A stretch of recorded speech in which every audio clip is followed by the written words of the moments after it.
زمرد: یہ میرے اختیار کی بات نہ تھی، مجھے تو ایک اتفاقی شہادت نے یہاں پہنچایا ہے، مگر تمہاری زندگی باقی تھی اور ضروری تھا کہ اتنے مدارج و مراحل طے کر کے یہاں آؤ۔ مگر سچ کہتی ہوں کہ اس جنت میں بھی تمہارے فراق نے کبھی چین سے نہ بیٹھنے دیا۔ کیا کہوں، کس دشواری سے مجھے اتنی اجازت ملی ہے کہ تمہیں اپنے پاس آنے کا راستہ اور طریقہ بتاؤں۔ حسین: میرے تو ایسے اعمال تھے کہ شاید مر کے بھی یہاں نہ پہنچ سکتا، صرف تمہاری محبت تھی جو خضر طریقت بن کے لائی۔ زمرد: میری محبت؟ حسین: ہاں، تمہاری محبت۔ زمرد: لیکن اگر تمہارے دل میں طلب صادق نہ ہوتی تو میں کیا کر سکتی تھی؟ حسین: مگر اس طلب سے یہ تھوڑا ہی ممکن تھا کہ اس ملائے اعلیٰ میں آ پہنچا۔ میں تو دل میں ٹھان چکا تھا کہ اسی قبر کے پاس اور اسی چٹان کے سامنے جس پر تمہارا پیارا نام کندہ ہے، پڑے پڑے دم توڑ دوں گا۔ زمرد: خیر، یہ باتیں تو ہوتی رہیں گی، اب اندر چل کے آرام سے بیٹھو، شراب طہور کے 2 جام پیو اور دیکھو اس خداوند تعالیٰ نے تمہارے لیے کیسے کیسے سامان راحت اور کیسی کیسی لذتیں فراہم کر رکھی ہیں۔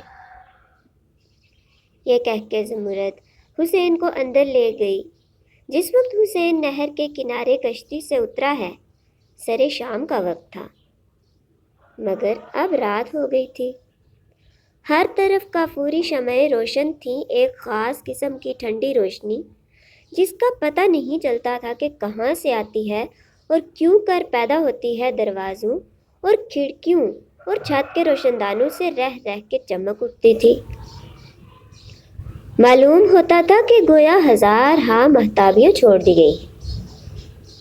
اس تیز روشنی میں شمعیں ماند پڑ جاتی تھیں اور پیاری ہم صحبتوں کا چہرہ ایک دوسرے کو پیارا اور دل فریب نظر آنے لگتا تھا۔ اس غیبی روشنی کو حسین نے حیرت سے دیکھا اور دریافت کرنے لگا کہ کیسی روشنی ہے۔ وہ بار بار دروازے سے جھانک کے باہر دیکھتا تھا، مگر کچھ حال نہ کھلا۔ صرف اتنا معلوم ہوا کہ اس روشنی کا مرکز اور منبع گرد کی پہاڑیوں کی چوٹیوں پر ہے جہاں وہ زیادہ چمکتی ہے، اور وہیں سے اس کی کرنیں آ کے تمام مکانات کو روشن کر دیتی ہیں۔ ایک یہ بات اس نے دیکھی کہ روشنی جب پوری تیزی اور کمال پر آ جاتی ہے تو چاروں طرف سے لوگ چلا اٹھتے ہیں، الا ھذا الذی وعدنی ربی، بلکہ سب کے ساتھ ایک بے اختیاری کے جوش میں یہی کلمہ خود حسین کی زبان سے بھی کئی مرتبہ نکل گیا۔ جب اس روشنی کا راز حسین سے حل نہ ہو سکا تو اس نے زمرد سے پوچھا، یہ کیسی روشنی ہے؟ زمرد: تم نے نہیں پہچانا؟ یہ وہی نور الہی ہے جو موسیٰ کو وادی ایمن میں نظر آیا تھا۔ تم نے قرآن و حدیث میں پڑھا ہے کہ جنت میں خدا کا دیدار ہوگا، وہ اسی نور سے عبارت ہے۔ حسین: تو یہی خداوند جل وعلا ہے۔ زمرد: یہ تو نہیں کہہ سکتی، مگر ہاں، اس کے تنوع اولیٰ کی سب سے زیادہ مکمل اور سچی تصویر یہی ہے۔ یہ جواب سن کے حسین اس نور کے سامنے سجدے میں گر پڑا، مگر زمرد نے اٹھایا اور کہا، یہاں عبادت کی تکلیف نہیں، یہ نور صرف اس غرض سے ہے کہ لوگوں کے دل میں ایک اطمینان و مسرت پیدا ہو۔ اب حسین نے مکان کے فرش اور تمام سامان کو دیکھا اور اسے یقین ہو گیا کہ یہ سب نوری سامان ہے جو دنیا میں نہ کبھی انسان کے دل میں گزرا ہے، نہ کسی کے قیاس و گمان میں آ سکتا ہے۔ زمرد اس کے ہاتھ میں ہاتھ دیے یہاں کی تمام عجوبہ چیزیں اسے دکھاتی پھرتی تھی۔ وہ ہر چیز پر خدائے ذوالجلال والاکرام کی قدرت اور رحمت کا جوش و خروش سے اعتراف کرتا۔ آ کر پھرتے پھرتے ایک مقام پر رک گئے وہ نہایت گرمجوشی کے ساتھ زمرد سے لپٹ گیا اور کہا، یہ سب لطف اور ساری سامان عیش ہے، مگر زمرد میرے لیے تجھ سے بڑھ کے کر کوئی نعمت نہیں ہو سکتی۔ زمرد، یہی محبت تمہیں یہاں لائی ہے، ورنہ یہ مقام وہ ہے جہاں کسی زندہ انسان کا بہت کم گزر ہوتا ہے۔ یہ تمہاری بڑی فضیلت ہے کہ اس جسم خاکی کے ساتھ اس نورستان میں آ پہنچے۔ حسین کو جنت میں پھرتے اور زمرد کے حسن و جمال سے لطف اٹھاتے پورا ایک ہفتہ گزر گیا، اور یہ ہفتہ اس حالت میں گزرا کہ دلکش اور نشاط انگیز نغموں کی آواز اکثر کانوں میں گونجتی رہتی، اور گو سب ہی عورتیں اس کی خدمت کو حاضر اور سب پری جمال و زاہد فریب تھیں، مگر اسے زمرد کے سوا کسی سے کچھ علاقہ نہ تھا۔ ہر وقت زمرد کے بغل میں ہاتھ رہتا، اور دونوں ہمیشہ فرحت بخش وادیوں اور روح افزا مرغزاروں میں ٹہلتے رہتے۔ زمرد نے اتنے زمانے میں پھر پھر آ کے اسے یہاں کی تمام نصرت گاہیں اور سب دلچسپ مکان دکھا دیے، اور ایک مرتبہ حسین نے کہا، زمرد، میں تو سنتا تھا کہ جنت میں ہمیشہ صبح کا وقت ہے، مگر آ کے دیکھا تو یہاں بھی دنیا ہی کے تغیرات موجود ہیں۔ زمرد، اس امر میں لوگوں سے سمجھنے میں غلطی ہوئی ہے۔ جو کہا جاتا ہے کہ ہر وقت صبح رہتی ہے، اس کا یہ مطلب نہیں کہ کسی اور وقت کا لطف انسان یہاں نہیں اٹھا سکتا۔ ایسا ہو تو جنت سے ایک بڑا لطف اٹھ جائے۔ اصل مطلب یہ ہے کہ یہاں ہر وقت کوئی ایسا مقام ضرور مل جائے گا جہاں انسان جس وقت کا چاہے لطف اٹھا لے۔ حسین، یہ کیوں کر؟ زمرد، زبان سے کہنے کی بات نہیں، میں چل کے تمہیں آنکھوں سے دکھائی دیتی ہوں۔ یہ کہہ کے اسے ساتھ لیے ہوئے قصرے دری سے باہر نکلی اور کہا، دیکھو یہاں آسمان ہے، اب آگے چلو۔ تھوڑی دیر کے بعد دونوں ایک ایسے درختوں سے گھرے ہوئے سبزہ زار میں پہنچے جہاں آفتاب کی روشنی کو درخت روکے ہوئے تھے، ہر طرف اندھیرا چھایا ہوا تھا، اور مشرقی قلعہ ہائے کوہ سے ایک ہلکی ہلکی روشنی نمودار تھی۔ زمرد یہاں پہنچ کے بولی، دیکھو یہ صبح کا وقت ہے۔ حسین، بے شک ہے۔ زمرد، آگے چلو۔ یہاں سے روانہ ہو کر تھوڑی دیر میں دونوں ایک چھوٹی سی آبادی میں پہنچے جو ہر طرف سے پہاڑوں میں گھری ہوئی تھی۔ یہاں بھی درختوں نے خفیف تاریکی پیدا کر رکھی تھی، اور ذرا فاصلے کے مقامات پر ہلکا دھواں اٹھتا نظر آتا تھا۔ کہیں کہیں چراغ جلنے لگے تھے، طیور کے چہچہانے کا شور بلند تھا، اور مغرب کے قلعے پر آفتاب کے غروب ہونے کی بھی شعاعیں نظر آ رہی تھی۔ زمرد نے یہاں رک کے کہا، اور یہ شام ہوئی۔ حسین، اس میں کسے شک ہو سکتا ہے؟ زمرد، دن کا سماں دیکھ چکے اور شام بھی دیکھ لی، صرف رات کا وقت باقی ہے، چلو وہ بھی دکھائی دیتی ہوں۔ یہاں سے واپس آ کر زمرد حسین کو لیے ہوئے ایک پہاڑ کے غار میں داخل ہوئی جہاں نہایت خوبی سے ایک نشیبی راستہ بنا ہوا تھا۔ زینے نہ تھے، بلکہ زمین میں جو پختہ اور رنگ برنگ کی تھی ساتھ بسات نیچی ہوتی جاتی تھی۔ اس زمین دوست راستے میں جاتے جاتے ایک نہایت عالی شان اور پرتکلف قصر میں پہنچے جس میں ہر جگہ کافوری شمعیں روشن تھی۔ جھاڑ اور فانوس کثرت سے لٹک رہے تھے، اور در و دیوار میں شیشے کے رنگ برنگ ٹکڑوں کو ان شمعوں کی شعاعیں کچھ ایسی عجیب و غریب روشنی سے چمکا رہی تھی کہ نظر خیرہ ہو جاتی تھی۔ زمرد، دیکھو یہ رات ہے، اور کیسی پیاری رات۔ حسین، پیاری زمرد، اگر تو ساتھ ہو تو ہر چیز پیاری ہے۔ یہ سب سامان دیکھ کے دونوں اپنے قصر میں واپس آئے اور باہم عشق و محبت کی باتیں کرنے لگے، مگر پہلے سے زمرد اب کسی قدر افسردہ تھی۔ اس کے چہرے سے ظاہر ہوتا تھا کہ گو وہ زبردستی کوشش کر کے چہرے کو بشاش بناتی ہے، مگر دل اندر سے بیٹھا جاتا ہے۔ حسین نے اس امر کو حیرت سے دیکھا اور کہا کہ زمرد، اس فردوس سے بری میں بھی آج تم مجھے ملول نظر آتی ہو۔ زمرد، نہیں، مگر ہاں، گزشتہ مفارقت یاد آ جاتی ہے تو خواہ مخواہ دل بھر آتا ہے۔ حسین، مگر خدا نے وہ مصیبت کاٹ دی، اور اب امید ہے کہ ہم دونوں ہمیشہ یوں ہی ایک دوسرے کے وصل سے حظ اٹھاتے رہیں گے۔ زمرد، خدا کرے ایسا ہو، مگر حسین مجھے امید نہیں۔ حسین حیرت سے، امید نہیں؟ یہ جنت ہے جس کے لطف سرمدیوں ابدی ہے۔ یہاں نہ کسی دشمن کا اندیشہ ہو سکتا ہے، نہ کسی حاسد کا حسد، پھر نہ امیدی و حسرت نصیبی کا سبب۔ لا تقنطوا من رحمت اللہ۔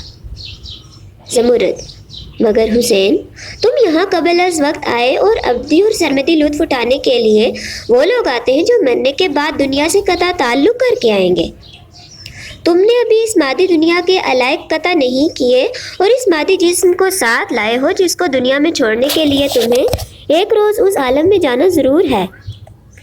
دیکھو، حضرت مسیح علیہ السلام یہاں آئے اور اب تک یہی ہے، مگر انہیں کبھی کسی لطف میں پورا مزہ نہیں آتا، اس لیے کہ جانتے ہیں کہ یہ قفس عنصری چھوڑنے کے لیے ایک مرتبہ دنیا میں پھر جانا ہے۔ اصل یہ ہے کہ کثافت مادہ اس نورستان میں نہیں رہ سکتی۔ حسین: افسوس، کب جاؤں گا؟ زمرد: جب حکم ہو جائے گا، مگر مجھے ایسا معلوم ہوتا ہے جلدی جانا پڑے گا، اس لیے کہ وہاں کی کئی شدید ضرورتیں تمہیں بلا رہی ہیں۔ حسین یہ سن کے آپ دیدہ ہو گیا اور نہایت جوش دل سے ایک سرد آہ کھینچ کے بولا، مجھے تو ابھی تیرے وصال کا لطف بھی حاصل نہیں ہوا، مگر زمرد، مجھ سے تو اب نہ جایا جائے گا۔ اس وقت سے ہر وقت میں تیرا ہاتھ اپنے ہاتھ میں لیے رہوں تاکہ کوئی مجھے تجھ سے جدا نہ کر دے۔ یہ سن کے زمرد بھی آپ دیدہ ہو گئی اور بولی، حسین، یہ امر تمہارے اختیار سے باہر ہے۔ جب وقت آئے گا خبر بھی نہ ہوگی اور ایک ادنا غنودگی تمہیں اس عالم میں پہنچا دے گی۔ حسین رو کر: پھر اب تو مجھ سے تمہارے فراق کی مصیبت نہ برداشت کی جائے گی۔ جاتے ہی اپنے آپ کو ہلاک کر ڈالوں گا اور تمہیں چھوڑے ایک گھڑی بھی نہ گزری ہوگی کہ تمہارے پاس آ پہنچوں گا۔ زمرد: کہیں ایسا غضب نہ کرنا، خودکشی کر لی تو جنت تم پر حرام ہو جائے گی، پھر تو قیامت تک بھی ملنے کی امید نہیں۔ حسین زور سے سینے پر ہاتھ دھر کے: ہائے، مجھ سے کیوں کر زندہ رہا جائے گا؟ خدا کے لیے کوئی تدبیر بتاؤ، ورنہ سمجھ لو کہ ہمیشہ کے لیے مایوسی ہے، اس لیے کہ اب دنیا میں جا کے زندہ نہیں رہ سکتا۔ ہزار روکو، میرا خنجر میرے سینے میں اتر جائے گا۔ اچھا، اگر یہ نہیں تو تم میرے ساتھ چلو۔ زمرد: یہ تو کسی طرح ممکن ہی نہیں۔ حسین، یہ نہ سمجھو کہ میں اپنے بس میں ہوں۔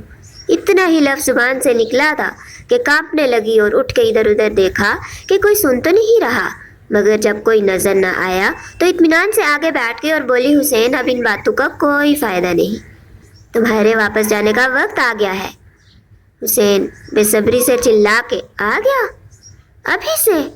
نہیں، میں ابھی نہ جاؤں گا۔ یہ کہہ کے زمرد کو دونوں ہاتھوں سے بھیج کر پکڑ لیا۔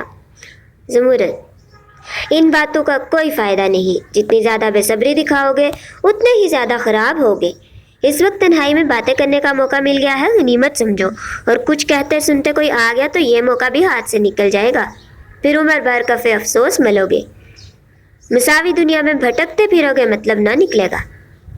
حسین اپنے آپ کو سنبھال کر: اچھا سنتا ہوں پیاری زمرد، تم ہی کوئی تدبیر بتاؤ گی تو کام چلے گا، ورنہ۔ مگر یہ جملہ پورا نہ ہونے پایا تھا کہ جی بھر آیا اور زار و قطار رونے لگا۔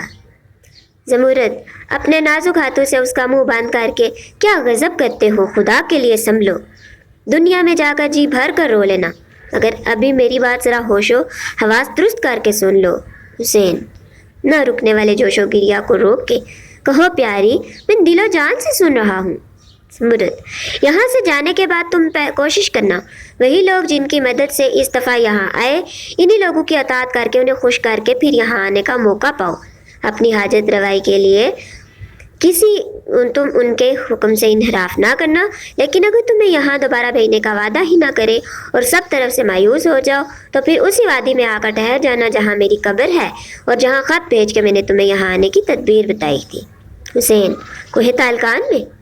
زمرد: ہاں وہی، اگر تم 1 مہینے تک وہاں ٹہرو گے تو پھر میں کوئی تدبیر بتاؤں گی، دیکھو خبردار کسی کو خبر نہ ہو کہ میں نے وہاں بلایا ہے۔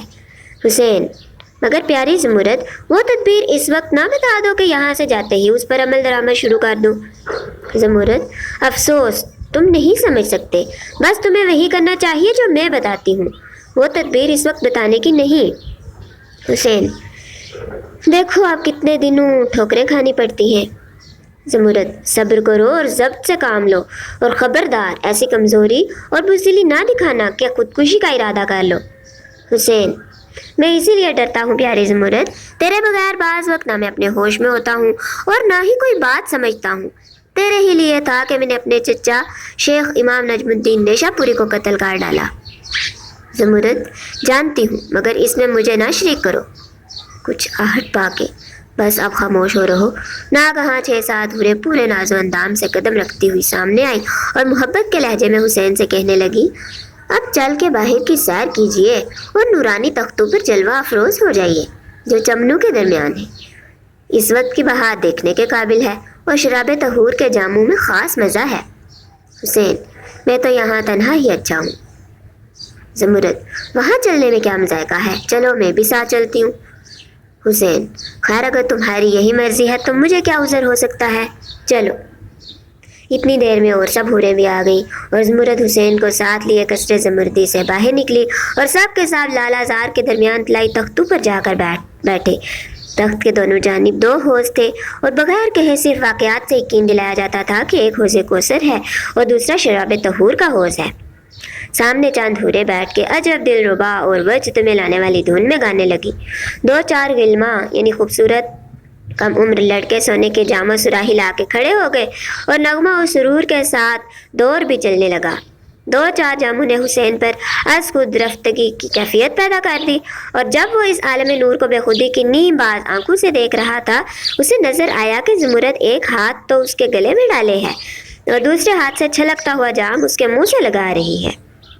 اس لطف صحبت کا دل ہی دل میں مزہ اٹھا کے اس جام کو پی گیا، مگر پینے کے بعد معلوم ہوا کہ جیسے زمرد کی آنکھوں سے موتیوں کی طرح آنسو ٹپک رہے ہیں۔ بے خودی کے جوش میں پیاری دل ربا کی دل دہی کے لیے بڑھنے ہی کو تھا کہ مدہوش ہو کر گر پڑا۔ بس اس کے بعد اسے اپنے پرائے کی خبر نہ تھی۔ ویڈیو اچھی لگی ہو تو لائک کریں، چینل کو سبسکرائب کریں اور بیل آئیکن پریس کریں۔ اگلی ویڈیو تک کے لیے مجھے اجازت دیجیے۔ اللہ حافظ۔